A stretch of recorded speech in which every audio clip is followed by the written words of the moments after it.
मध्य प्रदेश और मध्य प्रदेश की राजनीति को हिलाकर रख देने वाले व्यापम घोटाले में रोज नए खुलासे हो रहे हैं और एक बार फिर व्यापम का जिन लगता है प्रदेश में जाग गया है।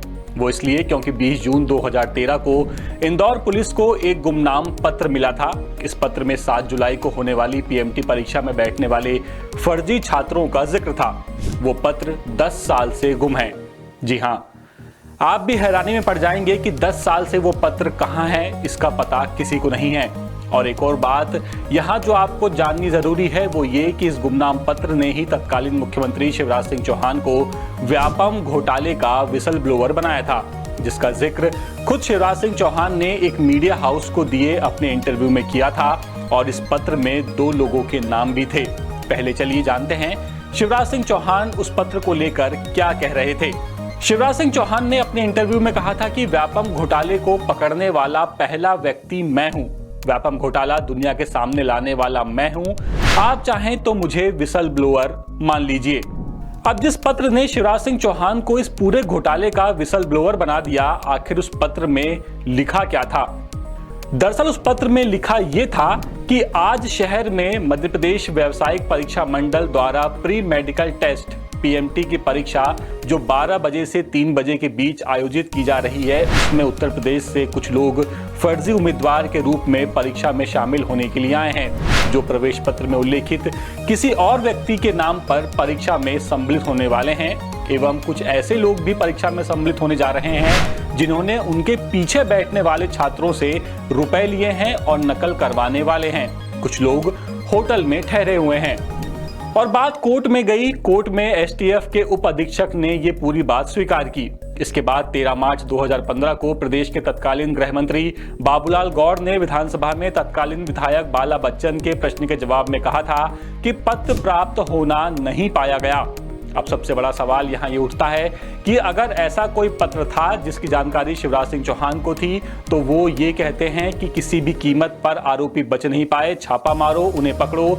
तो वो पत्र आखिर 10 साल से कहाँ गायब है? वो पत्र कहाँ है? और इस पत्र का जिक्र सीबीआई और एसटीएफ ने कभी कोर्ट में क्यों नहीं किया? व्यापम घोटाले में विसल ब्लोअर पारस सकलेचा की किताब व्यापम गेट में इन सारी बातों का बाकायदा जिक्र किया गया है। व्यापम घोटाले के दौरान शिवराज जी मुख्यमंत्री थे और चिकित्सा शिक्षा मंत्री भी थे। विधानसभा में जब इस बिंदु पर उन्होंने बयान दिए तो इतने विवादास्पद रहे कि आज तक वो प्रश्न के रूप में खड़े हैं। 2 जुलाई 2014 को उन्होंने विधानसभा में कहा कि मुझे 20 जून 2013 को एक पत्र मिला, उसमें 2 व्यक्तियों के नाम थे कि वो घोटाला करने वाले हैं।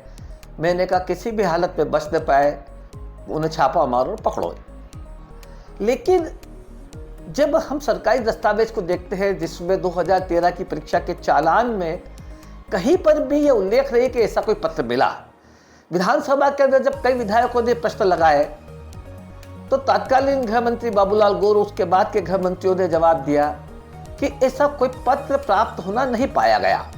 तो आखिर प्रश्न यह है कि शिवराज जी ऐसा क्यों बोल रहे हैं? पारस सकलेचा अपने इस किताब में यह आरोप लगा रहे हैं कि रहस्यमयी गुमनाम पत्र में जिन 2 लोगों का जिक्र था वो कब पकड़े गए भी या नहीं, कहां पकड़े गए, कब पकड़े गए, कहां छापा मारा, कब छापा मारा। एसटीएफ ने अपने बयान में इसका कोई जिक्र क्यों नहीं किया, जबकि ये पत्र परीक्षा के 17 दिन पहले मिलने की बात कही गई थी।